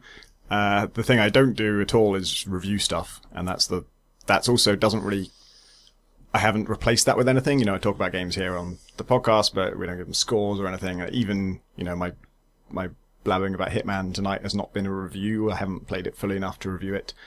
And I like that. I thought I'd miss reviewing. I loved it when I was a journalist, but as soon as I didn't have to do it, every time I play a game, I think, thank God I'm not reviewing this. Like Far Cry Primal, it's great that I'm not reviewing it because I'm still not even like 3/4 of the way through it after, 40 hours or something. And if I had that time pressure of like, oh, I really ought to see all the content before I pass judgment on it, all of the things that delay you seeing that content would be frustrating to me. Whereas just as a normal player, I'm really enjoying taking my time with it and all that. I mean, that was a specifically really interesting example that you ended up loving a game that most reviewers didn't rate because you switched off half of the features, which a reviewer couldn't do because their job is literally to look at those features. Yeah. I think more broadly in this question, I think Tom and I are on the same page. Like, aside from what it says on the piece of paper that means I get money for living, it doesn't really matter what I am in the business of saying stuff about games on the internet. Yeah. Like, technically, yeah, journalist is probably the things that fits if you wanted to delineate me from other people making games about stuff. Probably more accurate to say dude who writes things of various kinds, sometimes esports coverage, sometimes reviews. And even within that, there's huge distinctions in what you actually do. Like, you can get your coverage of games in so many different forms now. Like, if what you want is to hear somebody talk about a game for whatever purpose, you're thinking of buying it, you enjoy it, and you want share someone else's enthusiasm, you have so many different ways of getting that to my mind, it doesn't really matter what each of them is called necessarily. Like, on the previous podcast, I said I'm still a journalist where other people aren't, specifically because the question was calling out professional game reviewers, and maybe actually one of the mistakes I made in that case was sort of agree with his definition of what that was, because actually, to be honest, I don't think I do. But yeah, I don't know if you feel the same way, Tom. Yeah, pretty much. I think there's a unnecessary power attached to the title of journalist or critic when the power is actually completely in the mind of the reader. And it's about who you trust and who you like to hear opinions from. And that's kind of the cool thing about this podcast, that we bring lots of people from lots of different disciplines in, as not just journalists. And if you like what people say and the way they say it and agree with their methodology and the way they think about things, then that's a good source, whether it's they're labelled a journalist or whether they're labelled a developer or anything else. I mean, if you find people should naturally gravitate towards the forms of coverage. Coverage is probably the best catch-all phrase. Yeah. That they find either entertaining or useful. Yeah. Like, without getting into too much, that we did have another question along these lines that was way more hostile about this sort of thing, and particularly about what a review is or isn't.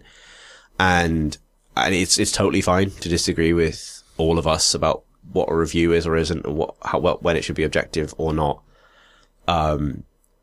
Because you fully have the option of finding your critical opinion elsewhere. I think, I don't like the notion that there's a sort of, ironically, an objective standard of what a reviewer is and what a journalist is and what a critic is actually ultimately a little bit unhelpful, because we live in a world where increasingly all of this stuff is free and as available as each other. So people are fully within their power to get their coverage in whatever form kind of suits them. Yeah. I'd be the last person to say that you should go and read an article or read a written review rather than watch a Let's Player because it's objectively going to give you a better critical opinion. That'd be absurd. Like, go to the thing that you find personally most entertaining and useful. And some Let's Plays are fucking amazing. Like, a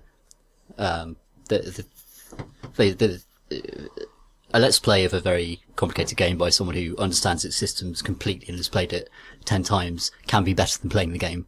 Yeah. So straight up. I mean, I talked before about, for Soma, I ended up watching Christopher Odd's playthrough of it, because there were certain things I didn't like about the actual way the game was played, but I was really interested in the plot and the story. And also then it turned out he was way better at getting the story out of the game. He would study every part of it and understand how things connect to each other. Yeah. He's since done a bunch of XCOM videos, and turns out he's a fucking amazing XCOM player. So he plays on like Impossible and Iron Man and everything, and that's really interesting to watch too.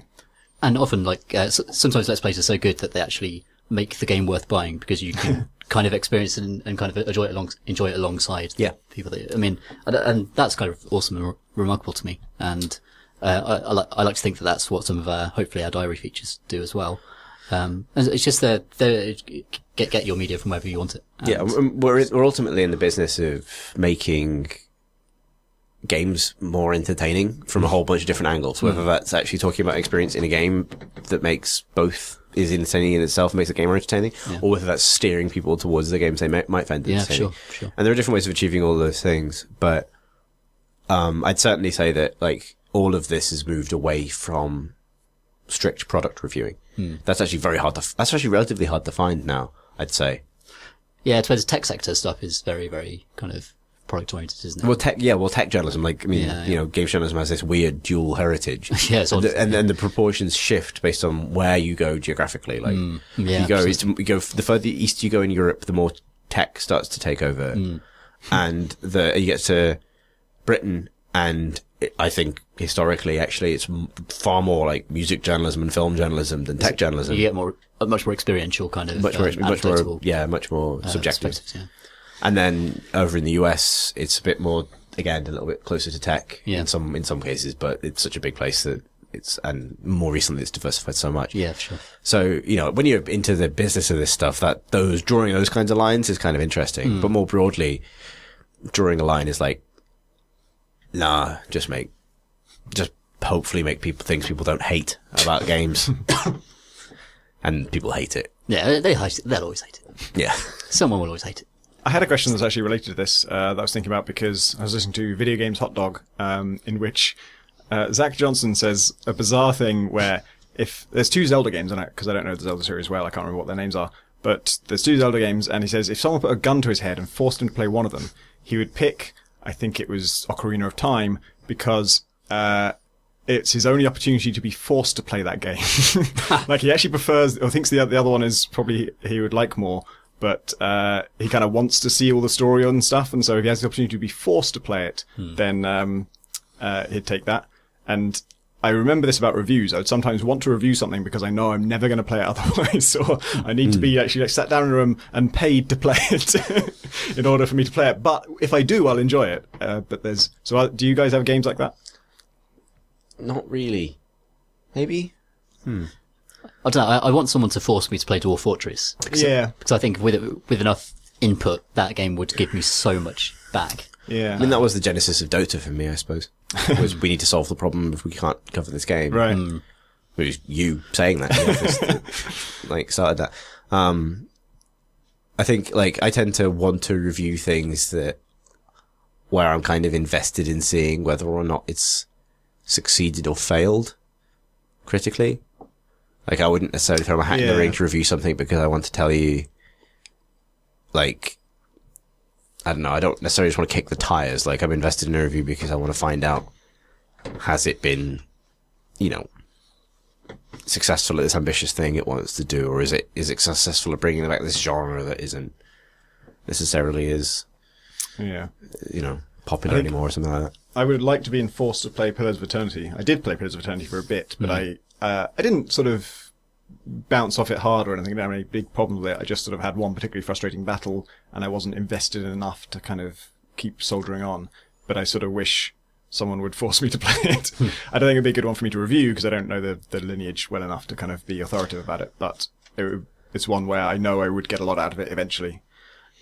I mean, the thing was with a game like that, like, that's another case where, I mean, I remember like Pillars, like very close to launch, like the single piece of coverage of that game that did best by every metric for PC Gamer was Chris Livingston's diary, where he tried to play the game as 6 bears.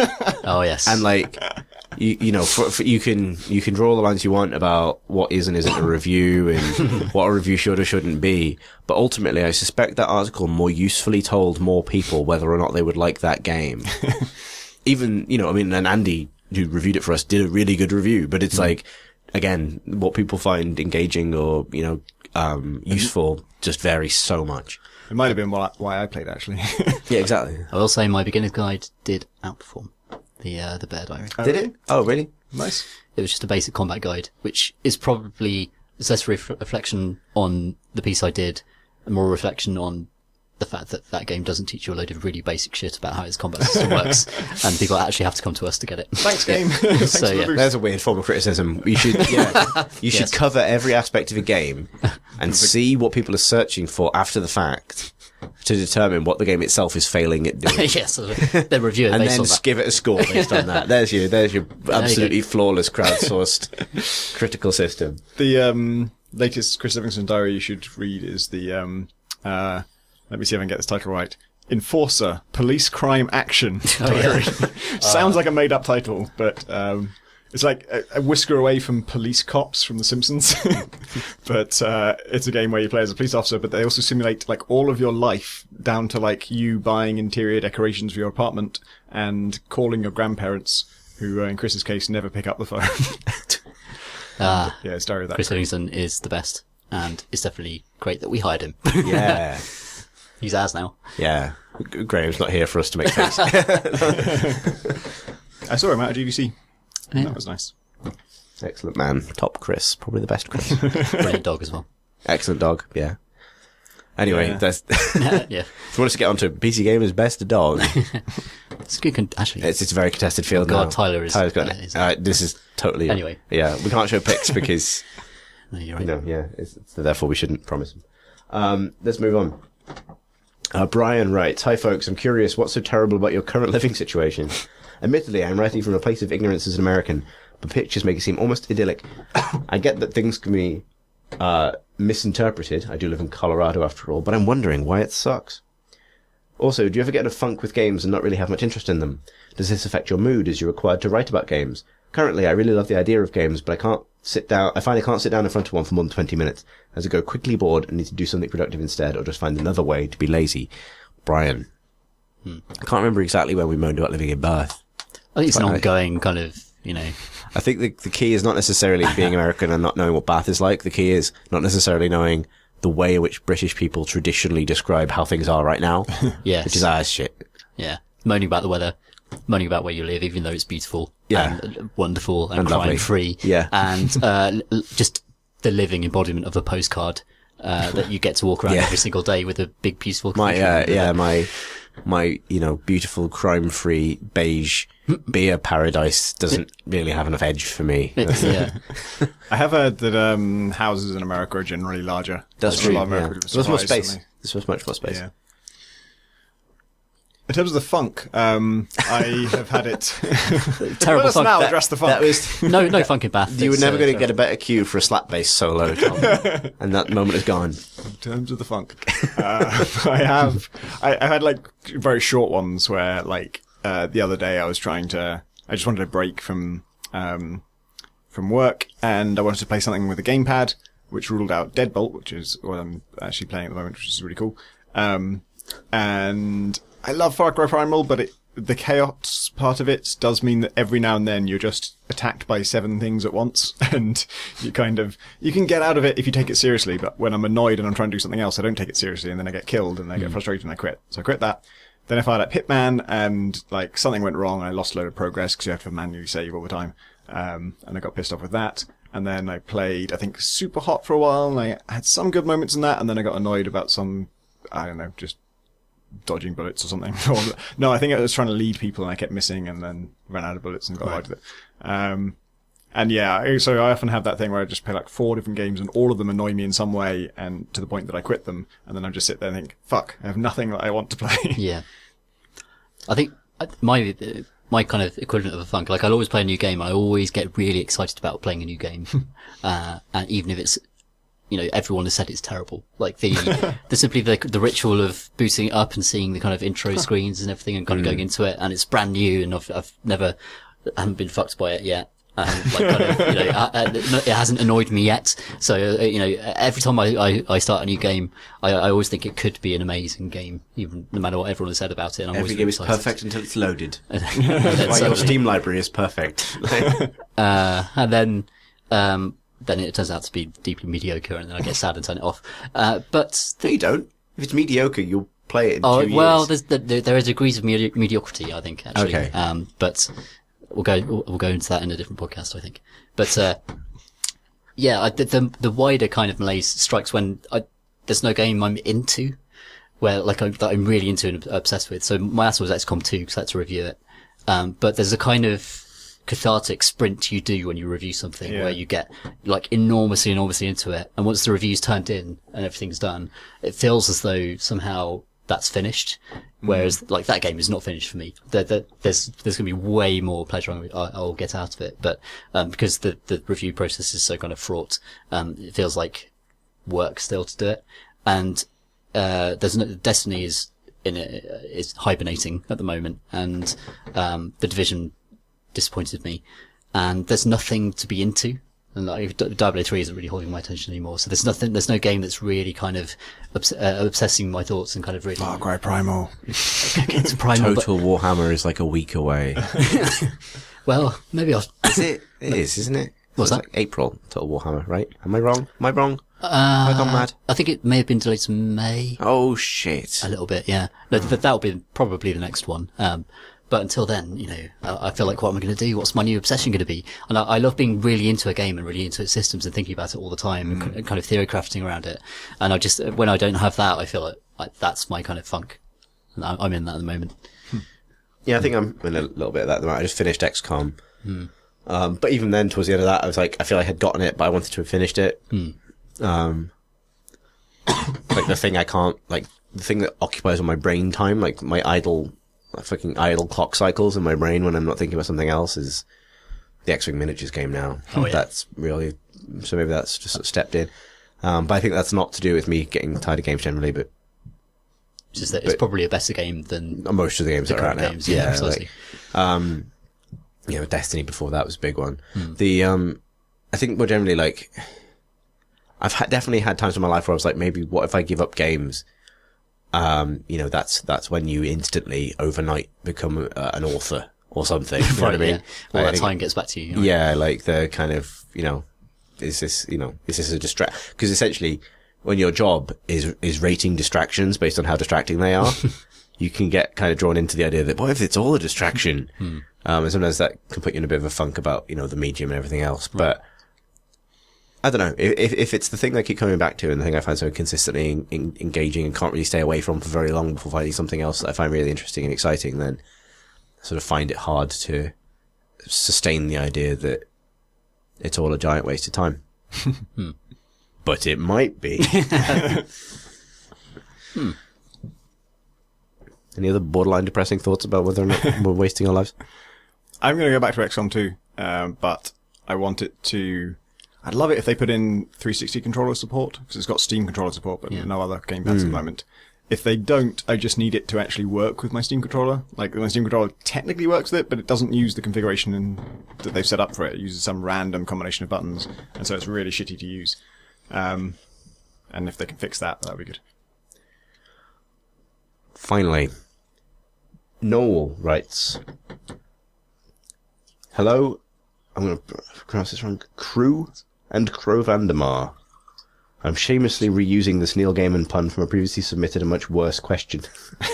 Read Neverwhere if you don't know it. I love that was good. The backhand. I guess he's reusing one of his own questions Oh, okay. Because if not, that's actually kind of admirable arrogance. Like, that's I've stolen this pun from a lesser man. Who I killed. Or woman, actually. Noel can be either, or is it Noel? I don't know. Don't know. I'm a student of music at university, and part of that is music history. Specifically, the romantic ideal of the sublime. For those listeners without English or music degrees, the sublime is that combination of awe, terror, and danger evoked usually by nature and by music like, oh, for God's sake, Berlioz? Tommy will know this. I can't see the screen from here. So Berlil. Berlusconi. No, not by Silvio Berlusconi's The, Symphony Fantastique. Corrupt. He is terrifying. Berlioz. I'll leave that up to the readers. Okay, I thought the musician in you would know. No, not sure. Anyway, and art like Ward's Gordale Scare. Oh, for fuck's sake! This is a dangerous email to select for the last email of the evening after much rum. Why have you done this? I often feel the sense of the sublime in Minecraft, looking at the vast horizons. Are there any other games in which you experience this? Thank you for visually taking in and understanding this email that I have written, everyone. Barely. Yeah. Barely being able to pronounce things I should probably be able to pronounce. No. So, Good question. it's a good question. I do agree that games are pretty good at doing, I think, games are pretty good at doing sublimity, particularly, we're going to say in terms of horror, Yeah. because, they're kind of It's kind of most the linked overlooked concepts. aspect of it. Like awesome comes from the idea of something being Just the idea that a mountain is not only beautiful in a way that you observe it, and the way the sun bounces off it is beautiful and it's extraordinary, but also it's some kind of something terrifying and unknowable and unknowably huge about it that reduces you into nothing. Yeah. And that's, I guess as nature does. now that you put it that way, Eve's map. Mm. When you like the proper galactic map where you see every star in 3D and you rotate around the whole thing. That's kind of like, beautiful and terrifying. That's the point. Yeah. I'm not sure that games, I think a lot, the obvious choice for something like this would be like an open world game, like the kind of classic Bethesda, see that mountain, you can go there thing. Yeah. But I think that's actually kind of the opposite of what this is, because like you go to the throat of the world in Skyrim, which is this massive mountain, and eventually you kind of reduce it with your presence to like a staircase as part of the level. Yeah, you conquer it. And like that kind of, and this is, oh God, I'm on the edge of saying something really wanky. There's a bit in The Prelude by William Wordsworth where he's rowing on a lake. It's a really good example of sublime in literature from the same period, which is where he's sort of rowing on a lake and then he sort of has to row away because he feels like the mountain's actually coming towards him. Like the sort of, the perspective shift is such that, as you get close, even though the mountain's just sort of looming in the distance, that sense of its sort of enormity means you can't tell if it's moving. You know what I mean? The idea that this thing has sort of like a sense of motion, even simply because it's massive. Like that's the whole point of the sublime, is like these kind of images getting detached from physics and it all becoming completely subjective, your experience of them as things, whereas games are just things in space, right? Like they have an absolute kind of quality and you're the sort of master of that with how you move around. Yeah, there's also a big temporal aspect to nature and the sublime as well, where it's about unthinkably ancient constructs that have pre-existed you for so long and will, exist beyond you for so long. And games, I don't know how they can. Shadow of the Colossus would be an example of a game that sort of touches on this stuff. Yeah, it's getting in a very obvious way because it's really big stuff. Yeah, it's sad. Sure. But Yeah. then you climb on it and kill it, right? Yeah, but even so, like it has more emotional nuance in that act than like the way you climb on and kill a mountain in Skyrim, which is just by kind of like reducing it to a zone, right? Yeah. And shouting Fustrodar at someone on the top so you can watch their ragdolls. Yeah, watching a bear ragdolling off a hill is like the end of like the Wordsworth didn't do that. Or if you do that ridiculous thing where, how A ragdoll lonely tumbling bear. like, Yeah, exactly. how like motion and gradients work in video games, where if you do the zigzag up the gradients, you can kind of slide your way up a absurd surface to the top of the mountain. And Tell you what, Far Cry Primal is really good at dealing with that. It's got, and Far Cry 3 and maybe even 2 have great slope handling, where like if you jump up a slope, you can kind of skid down them, and it has a really good like consistent sense of which things are scalable and which things are not. Anyway, carry on. And there's no way that a mountain will feel beyond your kind of ken in a video game, because except if it's part of the skybox, right? Like we have plenty of things in video games that you can't get to and interact with, but that's the thing we've been pissed off about, and they don't inspire awe because we don't see them as real. Halo is traditionally quite good at this. Right. Halo's just about big stuff. Superstructures in space. Superstructures in space. Oh yeah, the Halo itself. The Halo ring. Like, the idea of course, is you get arrive in this thing, you see it stretching off into the horizon. And that is just a skybox, but you kind of believe in it a bit more. Yeah, and then in Halo, and the fact that the game itself has got a logical geographical progression that shows you ultimately how little distance you've actually travelled. Nice. And like in Halo 3, you get to the Ark, which is the machine that makes Halos. And you see a fresh one being kind of born out of this massive machine from the side of it. And you have that sense of like, well, that was huge previously. And this is bigger, and I'm the same size, so wow. Because that's how humans... In conclusion, wow. Nice. Brain agrees, wow. Kind of a weird answer to this is an indie game called The Wall, or On the Wall or something, where the entire game takes place on the side of a completely vertical white wall, and the only way you can, not fall to your death is just on these little platforms that you kind of pull out of it. And you have a tool that kind of just yanks bits of the wall out, and then you climb on them. But it's real, it is kind of chilling. Like, it gives me, if you have any trace of vertigo in your body, you will experience in this game, because there is an infinite drop below you, and there's infinite expanse above you and in all directions, and it's just everything on your right is solid wall, and everything on your left is infinite empty space, and in every other direction is infinite empty space. And it's, I guess that, the sense of awe comes from, it's really ambiguous as to what this place is, or it looks man-made, and so that's kind of how I read it. And the idea that this was built ever is kind of mind-boggling. It kind of never could be built because it's infinitely large, and it's so outside of the scope of anything in reality or even in other video games that it really does sort of stir something in you, or in me anyway. I look at it and just think, fuck, this is weird. In conclusion, fuck, this is weird. I think that's the sublime, right? Yeah. I mean, that's what, capital R romantic poetry is essentially a way of avoiding saying fuck. Fuck. Wouldn't have really passed, would it? Try not to say fuck. Exactly. He wrote fuck, and then he died of consumption. Celebrated for the ages. Wow. Good. In conclusion, wow. Wow. And that's all the wow we have time for. You can send us questions at questions@crateandcrowbar.com. You can tweet them at us. We are at Crate and Crowbar on Twitters. You can put them on our forum, which is crateandcrowbar.com/forum.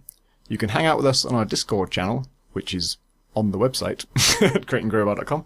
And you can follow us individually. I'm at Pentadact, Pentadact. Chris is... At C Thurston, CTHURSTEN. And Tom Senior is... At PCG Ludo, which is LUDO. Wow. That's everybody. Everybody. Wow. Wow. Wow, indeed.